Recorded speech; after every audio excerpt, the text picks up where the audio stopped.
श्रोते हो नमस्कार. आज श्रवण करूयात श्री गजानन विजय ग्रंथ अध्याय 13. श्री गणेशाय नमः. हे संत वरदा श्रीधरा, हे दयेच्या सागरा, हे गोप गोपी प्रियकरा, तमाल निळा पावहरी, तुझे ईशत्व पाहण्याकरिता जेव्हा झाला विधाता, गाई वासरे चोरिता यमुना तटी गोकुळात, तेव्हा तू निजलेले करून गाई वासरे होऊन ब्रह्मदेवा कारण आपले ईशत्व दाविले. दुष्ट ऐसा काली आला, यमुने माझी तुडवून भला, रमणक द्विपाधाडीला गोप निर्भय करण्यास, देवी माझ्या दुर्दैवा तुडवून या वासुदेवा, दासगणो हा करावा निर्भय सर्व बाजूंनी. मी अजाण भक्त तुझा हरी, परिदेवा कृपा करी, मी आहे अनाधिकारी योग्य न तुझ्या कृपेस.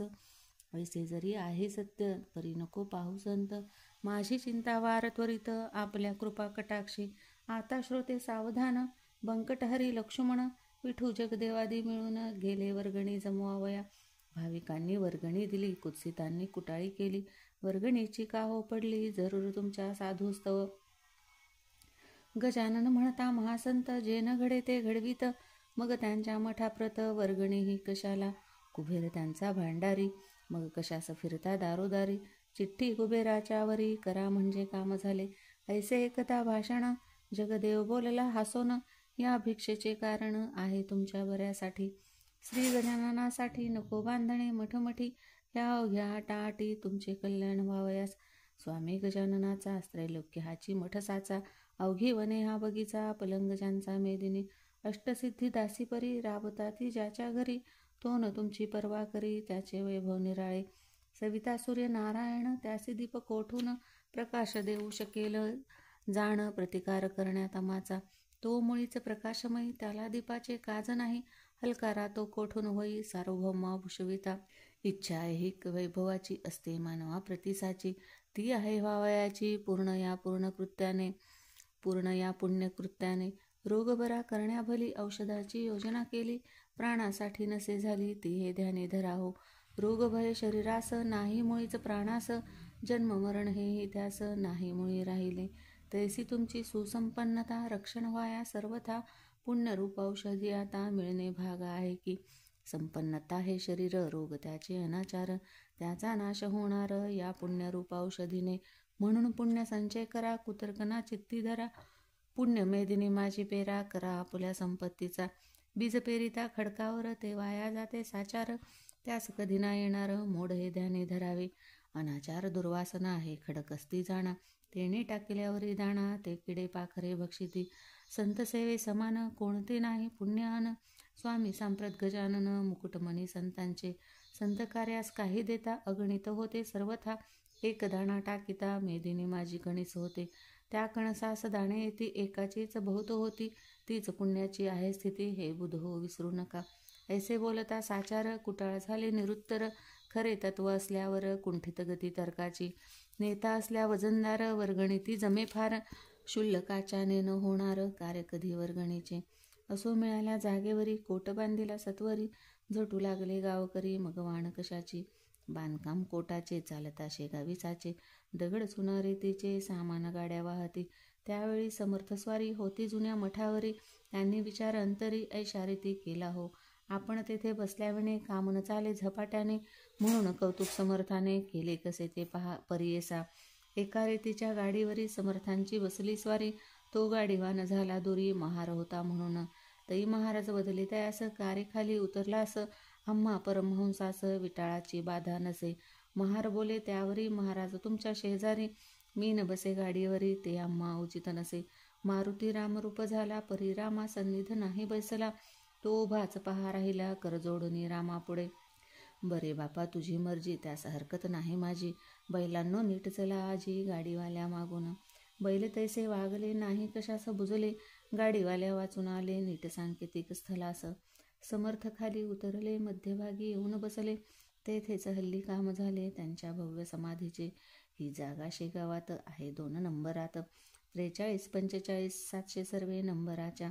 महाराज बसले ज्या ठिकाणी तीच यावी मेदिनी, मध्यभागा म्हणून हे करणे भाग पडले. त्या 2 नंबरातून जागा थोडी घेऊन साधिला तो मध्य जाण, ऐसे चतुर कारभारी. एक एकराचा हुकूम झाला. परी बांधकामाच्या वेळेला समाधी मध्य साधण्याला जागा थोडी पडली कमी. त्यासाठी म्हणून 11 गुंठे जास्त जाणं जमिनीती घेऊन बांधकाम चालविले. पुढाऱ्यांच्या होते मनी वचन दिले अधिकाऱ्यांनी, आणि 1 एकर तुम्हा लागोनी काम पाहून जागा देऊ. यास्तव केले धाडस 11 गुंठे घेण्यास. परी ते गेले विकोपास एका दुष्टाच्या बातमीमुळे. यामुळे पुढारी थोडे घाबरले अंतरी. त्यात जो पाटील होता हरी, तो बोलला समर्था. 11 गुंठे जागेचा तपास करावयासाचा एक जोशी नावाचा आला असे अधिकारी. हसत हसत पाटलाला समर्थांनी शब्द दिला. जागेबद्दल जो का झाला दंड तुम्हा तो माफ होईल. त्या अधिकारी जोशाप्रती समर्थाने दिली स्फूर्ती. चाललेल्या प्रकरणावरती शेरा त्यांनी मारिला की हा दंड झालेला विनाकारण आहे भला. दंड गजानन संस्थेला परत द्यावा म्हणून मी करून आलो चौकशी जाऊन त्या शेगावासी. या घडलेल्या प्रकारासी दंड होणे उचित नाही म्हणून तो माफ केला. ऐसा हुकूम जेव्हा आला ते हरिपाटलाला आनंद झाला विशेष. तो म्हणे समर्थांचे वाक्य ना खोटे व्हावयाचे. मजवरी किटाळ महाराजे येऊन गेले नुकते एक. त्यावेळी महाराजांनी भिवू नकोस म्हणून तुझ्या एकाही केसा लागून धक्कन त्याचा बसेल. तेच खरे अखेर घडून आले साचार. तैसाच हाही प्रकार आज दिनी झालासे. समर्थ वाक्य खोटे झाले ऐसे कोणी न कधी ऐकिले. असो शेगावचे लागले लोक भजनी स्वामींच्या. आता नव्या जागेत आल्यावर जे काही घडले प्रकार म्हणजे समर्थांचे चमत्कार ते आता वर्णितो. मेहकरच्या सानिध्याला सौडदनामे ग्रामभला. त्या गावीचा एक आला गंगा भारती गोसावी. यास होता महारोग कुजून गेले अवघे अंग. उरली न पडल्या वाचून भेग जागा दोन्ही पायाला. करपत बोटे झडून गेली तनुप्रती चढली लाली. कानांच्या सुजल्या पाळी कंडू सुटला तनु ते. म्हणून गंगा भारती त्या महारोगात त्रासला अति. समर्थांची ऐकून कीर्ती शेगावासी पातला. श्रोते त्या गोसाव्याप्रत लोकाडू लागले बहुत. तुला रक्तपिती आहे सत्य तू न जावे दर्शना. महाराज दिसतील ऐशा ठाई उभा राहून दर्शन घेई. कधीही ना जवळ जाई त्यांचे चरण धरावया. हा स्पर्शजन्य रोग फार म्हणून वैद्य डॉक्टर सांगती याचा विचार तू आपल्या मनी करी. परी एके दिनी गंगा भारती चुकून अवघ्या लोकांप्रती येता झाला सत्वरगती. प्रत्यक्ष दर्शन घ्यावया. डोई ठेविता पायावर समर्थांनी चापट थोर मारिली त्याच्या डोक्यावर अति जोराने विबुधो. म्हणून तो उभा ठेला समर्थांस निहाळू लागला. स्वामींनी त्याचे थोबाडाला दोन्ही करी ताडिले. फडाफड मारल्या मुखात आणिकवरती एक लाथ. खाकरोनी बेडक्याप्रत थुंकले त्याच्या तनुवरी. तोच त्याने मानिला समर्थांचा प्रसाद भला. बेडका होता जो का पडला तयाची या अंगावर. तो त्याने घेऊन करी चोळून अवघ्या शरीरी. लाविता झाला मलमापरी आपल्या सर्व अंगास. तो प्रकार पाहता एक कुटाळ तेथे होता. तो गोसाव्यासी बोलता झाला पहा येणे रीती. आधीच शरीर नासले तुझे आहे बापा भले. त्यावरी यांनी टाकले या मंगळ बेडक्याते. तो तू प्रसाद मानिला अवघ्या अंगाते चोळीला. जा लावून साबणाला धुवून टाकी सत्वर. हे ऐसे वेडे पीर विचारू लागता. भूमीवर त्याशी अंधश्रद्धेचे नर साधू ऐसे मानिती. त्याचा परिणाम ऐसा होतो अविधी कृत्यास ऊत येतो. तो येता सहज जातो समाजतो रसातळा. यासी तुझेच उदाहरण. तू औषध घेण्याचे सोडून आलास की रे धावून या वेड्या पिशापाशी. गोसावी ते ऐकता हसू लागला सर्वथा. म्हणे तुम्ही येथेच चुकता याचा करा विचार. अमंगळ साधूपासी काही न राहते निश्चयसी. कस्तुरीच्या पोटाशी दुर्गंधी नावसे कदा. तुम्हा दिसला बेडका तो हा प्रत्यक्ष मलम देखा. कस्तुरीच्या सारखा सुवास तो या लागे. तुम्हा संशय असल्यास पहा माझ्या अंगास. हात लावून या खास म्हणजे कळून येईल की त्यात थुंक्याचे नाव नाही. अवघी औषधी आहे पाही. मी तुका वेडा नाही बेडक्यास मलम मांडणारा. तुझा त्याशी संबंध नव्हता म्हणून बेडका दिसला तत्वता. समर्थांची योग्यता त्वानुमुळी जाणिले. त्याचे पाहण्या प्रत्यंतर चाल जाऊ. एकवार स्नान केलेल्या जागेवर वेळ आता करू नको. समर्थ स्नान प्रतिदिवशी करतील ज्या जागेसे. तेथल्या ओल्या मातीसी मेलावितो निजांगा. ऐसा संवाद तेथे झाला. दोघे गेले स्नानस्थला. तो कुटाळासी आला अनुभव गोसाव्या परीच. मृतिका स्नान स्थलाची दोघांनी घेतली साची. तो गोसाव्याच्या हाती बैसली औषधी होऊन. कुटाळाच्या हातात ओलीच माती आली खचित. दुर्गंधीही किंचित येत होती तिला. तो प्रकार पाहता क्षणी कुटाळ घोटाळला मनी. कुत्सित कल्पना सोडून शरण गेला समर्था. असो कोणी गोसाव्या ते जवळ बसू देत नव्हते. हा दूर बसून भजना ते करी स्वामी पुढे नित्य. आवाज गंगा भारतीचा, पहाडी गोड मधुरसाचा, अभ्यास होता गायनाचा त्या गंगा भारतीला. ऐसे 15 दिवस गेले, रोगाचे स्वरूप पालटले, लालीने ते सोडिले तयाची या अंगाला. चाफे झाले पूर्ववत भेगा पदीच्या, निमाल्या सत्य दुर्गंधीचा, मोडला त्वरित ठाव त्याचा श्रोते हो. गोसाव्याचे ऐकून भजन, होई संतुष्ट समर्थ मन, प्रत्येक जीवा कारण गायन हे आवडते. बायको गंगा भारतीची, अनुसया नावाची, ती शेगावी आली साची, न्यायानेच पतीला. संतोष भारती कुमार होता तिच्या बरोबर, येऊन पतीस जोडिले कर, चला आता गावाते. तुमची व्याधी बरी झाली ती मी दृष्टी पाहिली, समर्थ साक्षात चंद्रमोळी आहेत हेच खरे असे. मुलगा तेच बोलला, म्हणे बापा गावी चला, पुसून गजानन महाराजाला, येथे राहणे पुरे झाले. गंगा भारती म्हणे त्यावर, मला नका जोडू कर, आजपासून साचार मी तुमचा खचित नाही. ही अनाथांची माऊली स्वामी गजानन येथे बसली, त्यांनी माझी उतरविली धुंदीचा पट मारून. राख लाविली अंगाप्रत आणि चित्त तुझे संसारात, केलीच विटंबना भोवत या भगव्या वस्त्राची. ऐसे संकेते बोलले, थापट्या मारून जागे केले, आता डोळे उघडिले, संसाराचा संबंध नको.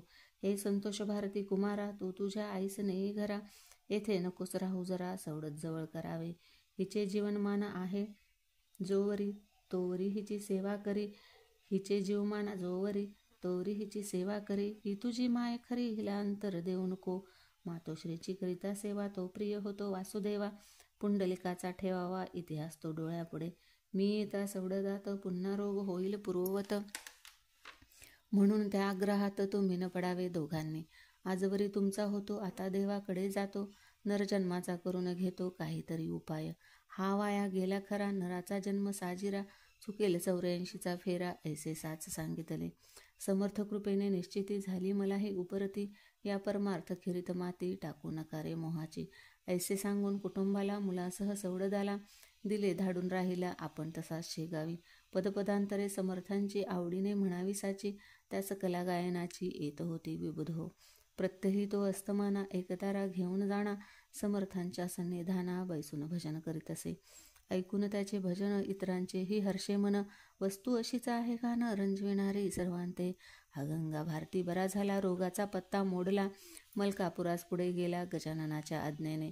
असो एकदा पौषमासी, झामसिंग आला शेगावासी, बोलता झाला समर्थांशी, माझ्या गावास चला हो. मम भाच्याच्या गृहाला अडगावी नेण्याला, मी आलो होतो आपणाला, तही आपुला करार. ऐसा होता समर्थामयी, नाही येत आता नको करू आग्रह वृथा, पुढे मागे येईन. त्याला दिवस झाले बहुत, आता चला मुंडगावात, मी आहे आपला भक्त, माझी इच्छा पूर्ण करा. मुंडगावात माझे घरी, काही दिवस राहा तरी, मी अवघी करून तयारी, न्याय आलो आपणा. झामसिंगा बरोबर मुंडगावी आले साधूवर, दर्शना लोटले नारी नर, तो नंद वर्णवे. झामसिंगाने भंडारा घातिला असे थोर खरा, मुंडगाव झाले गोदातीरा, दुसरे की हो पैठण. पैठण माझी एकनाथ, मुंडगावी गजानन संत, भजने दिंड्या अमित आल्या भजन करावया. आचारी लागले स्वयंपाका, अर्धा स्वयंपाक झाला निका, ते महाराज बोलले देखा ऐसे झामसिंगासी. झामसिंगा आज चतुर्दशी, मुळीच आहे रिक्त तिथी, भोजनाच्या पंक्ती पौर्णिमेला होऊ दे. झामसिंग बोलला यावर, स्वयंपाक झाला तयार, लोक जमले आहेत फार, आपला प्रसाद घ्यावया. स्वामींनी केले बोलणे, तुझे व्यवहार दृष्टीने, योग्य परी हे न माने त्या जगदीश्वराला. झामसिंगा हे अन्न न येईल उपयोगा कारण, तुम्हा प्रापंचिका लागून आपलेच व्हावे वाटते. पंक्ती बसल्या भोजना, तो एकाएकी आकाश झाणा, भरून आले गर्जना, होऊ लागली मेघांची. चमके वीज माथ्यावरी, झंझावात सुटला भारी, कडकडाती कांतारी, लागली झाडे मोडावया. घटकेत पाणी पाणी झाले, अन्न अवघे वाया गेले, मग झामसिंगाने विनविले महाराजास येणे रीती. आता महाराज उद्या तरी, मुळी न व्हावे आजच्या परी, हिरमुष्टी होऊन बसली खरी अवघी मंडळी गुरुराया. निवाराया पर्जन्येला, हा नवे पावसाळा, आगंतुक बेटा आला, आमचा नाश करावया. आता पाऊस पडेल तरी शेतीचे होईल वाटोळे, ते पहा सकळ, मग म्हणतील लोक ऐसे.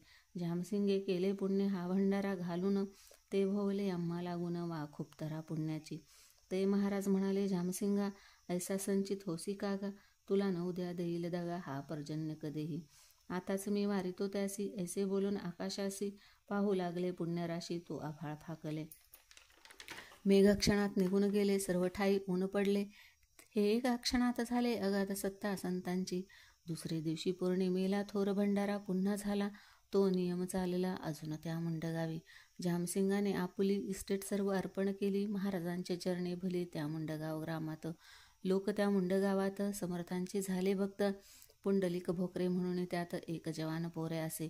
हा उकिरड्या नामक कुणब्याचा पुत्र एकुलता एक साचा. भक्त झाला महाराजांचा ऐन तारुण्या माझारी. हे उकिरडा नाम वराडात पोर नसल्या वाचत. लोक नवसे ठेवितात ऐसा प्रघात त्या प्रांती. ते पेंटैया तेलंगणात केरपुंजा महाराष्ट्रात. तैसा उकिरडा वराडात नाव ठेविती बालकाचे. हा पुंडलिक वद्य पक्षासी करावया वारीसी. हेत नियमे शेगावासी घ्या दर्शन समर्थांचे. जैसे का ते वारकरी वद्य पक्षा माझारी. जाती इंद्रायणीचे तिरी देहू आळंदी गावाला. तैसाच हा वराडात वारी वद्य पक्षात. करी येऊन शेगावात परमभाव भक्तीने. असो एकदा वराडात रोगग्रंथिक सन्निपात. बळावला अत्यंत गाव बाहेर पडले की. या तापात ऐसे होते प्रथमता थंडी वाजते. अंगज्वराने तप्त होते डोळे होती लाल भाऊ. आणि कोठेतरी सांध्यावर ग्रंथी उठे सत्वर. ती होता करी जोर वात तिच्या मागुने. मग रोगी बरळत असे शुद्धी न काही राहत असे. तलखी अंगाची होत असे बेशुद्ध होई क्षणक्षणा. पूर्वी हा रोग विपरीत नव्हता भरतखंडात. त्याचा वास युरोपात होता मोठ्या प्रमाणे. ती साथ इकडे आली गावोगाव पसरली. त्याच्या प्रतिकारा सोडून दिली लोकांनी ती घरीदारे. त्या दुर्धर साथीची ज्वारी आली पहा मुंडगावावरी. त्या दुर्धर साथीची स्वारी आली पहा मुंडगावावरी. तो पुंडलिकाची आली वारी शेगावास निघाला. कसकस त्याला घरी चाली परीती त्याने चोरिली. शेगावाची वाट धरली आपल्या पिता समवेत. येता 5 कोसावर शरीरासी भरला ज्वर. एक पाऊल भूमीवर तयाचेने टाकवेना. गाठ उठली बगलेत हैराण झाला रस्त्यात. ऐसे पाहून पुसेतात कारे पुंडलिका ऐसे करीशी. पुंडलिक म्हणे बापाला बाबा मशी ताप आला. गोळाय काखेला उठला आहे एधवा. शक्ती सारी क्षीण झाली आता मशीन चालवेमुळे. काय करू ही राहिली वारी है रे दुर्दैवा. हे स्वामी दयाघना वारीस खंड पाडिना. दाव तुझ्या दिव्य चरणा भक्तवत्सला कृपानिधी. वारी सांग झाल्यावर मग येऊ दे खुशाल ज्वर. जरी सांडले शरीर तरी न त्याची परवा मला. माझा पुण्य ठेवा हीच वारी ती रक्षण आता करी. ही साथ झाली वैरी नाश तिचा करावया ते. शरीर सामर्थ्य जोवर परमार्थ घडे तोवर. बापही झाला चिंता दूर ती मुलाची पाहून स्तुती. तो हिरडू लागला हा एकुलता एक पुत्र मला. देवा न दिवा नेई भला हा माझ्या वंशाचा. उकिरडा म्हणे पुत्रास गाडी घोडे बसावयास. आणू का या समयास तुला बाळा बसावया. पुंडलिक वदे तयावरी झाली पाहिजे पायीच वारी. उठत बसत कसे तरी जाऊ चला शेगावा. मध्येच मृत्यू आल्यास शेवतरीने शेगावास. नको करू शोकास हेच आता सांगणे. बसत उठत पुंडलिकाला अति कष्टे शेगावाला. पाहून स्वामी समर्थाला घातले त्याने दंडवत. तो समर्थांनी माव केली एका हाताने दाबिली. काख त्यांनीच आपुली अति जोर करून या. आणि केले मधुरोत्तर पुंडलिका तुझे गंडांतर. टळले आता तिळभर चिंता त्याची करू नको. तैसे महाराज वदताक्षणी पुंडलिकाची गाठ जाणी. गेली जागच्या जागी जिरोनी ताप तोही उतरला. कंप अशक्ततेने राहिला देहाकारणे. करी पुंडलिकाच्या मातेने आणिला नैवेद्य वाढून. घास त्या नैवेद्याचे समर्थे घेता 2 साचे. कापरे ते पुंडलिकाचे गेले बंद होऊन या. पुंडलिक झाला पूर्ववत अशक्तता राहिली किंचित. हे गुरुभक्तीचे फळ सत्य उघडा डोळे अंधांनो. गुरु योग्य असल्यावरी वाया न जाई सेवा खरी. कामधेनू असल्या घरी कान इच्छा पुरतील. सांग करून वारीला पुंडलिक गेला मुंडगावाला. हे जो चरित्र वाची भला त्याचे टळेल गंडांतर. संत चरित्रना कहाणी अनुभवाची खाण जाणी. मात्र अविश्वासमनी संत कथेचा न यावा हो. श्रीदास गुण विरचित हा श्री गजानन विजय नामे ग्रंथ. सुखद हो भाविका प्रत हेच देवा मागणे. शुभं भवतु श्री हरिहरार्पणमस्तु. इति श्री गजानन विजय ग्रंथस्य 13 अध्यायः समाप्तः.